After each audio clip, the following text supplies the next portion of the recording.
Hello' guys, জনাইছোঁ এটা খুব গুৰুত্বপূৰ্ণ খবৰ যে মই এদিনমান আগতে এটা ভিডিঅ' পোষ্ট কৰিছিলোঁ। গুৰুত্বপূৰ্ণ খবৰ যে কেইদিনমান আগতে অসমৰ মাননীয় মুখ্যমন্ত্ৰীদেৱে যিহেতু ঘোষণা কৰিছিল যে মাননীয় মুখ্যমন্ত্ৰীদেৱে এড্ৰি থাৰ্ড গ্ৰেডৰ যিটো পৰীক্ষা তেওঁ 3টা পৰ্যায়ত হ'ব বুলি কৈছিলে, সেইটো সলনি হোৱাৰ এটা ইংগিত দিছিলে আৰু মই সেইকাৰণে কৈছিলোঁ তেতিয়া 2টা পৰ্যায়তে হ'ব চাগে পৰীক্ষা, যে এটা ৰিটেন টেষ্ট আৰু এটা ভাইভা, আৰু যিসকলৰ কম্পিউটাৰ আছে তেওঁলোকৰ কম্পিউটাৰ টেষ্ট। অৱশেষত মাননীয় অসমৰ মুখ্যমন্ত্ৰীদেৱে সেইটোও ঘোষণা কৰিলে যে এতিয়া কেৱল এটা ৰিটেন টেষ্ট হ'ব আৰু এটা ইণ্টাৰভিউ বা ভাইভা ভইচ হ'ব। এই দুটাৰ মাজেৰেই থাৰ্ড গ্ৰেডৰ প্ৰাৰ্থীসকলক বাছনি কৰা হ'ব। তো বলকচোন চাওঁ মাননীয় মুখ্যমন্ত্ৰীদেৱে তেওঁৰ ভাষ্যত কি জনালে।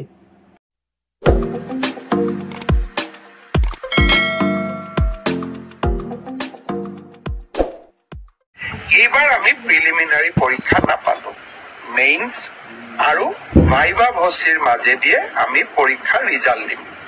অৱশ্যে 11 লাখ ছাত্ৰ ছাত্ৰীয়ে যেতিয়া 2100 পৰীক্ষা কেন্দ্ৰত পৰীক্ষা দিব, ই এটা ভীষণ প্ৰত্যাহ্বানমূলক হ'ব।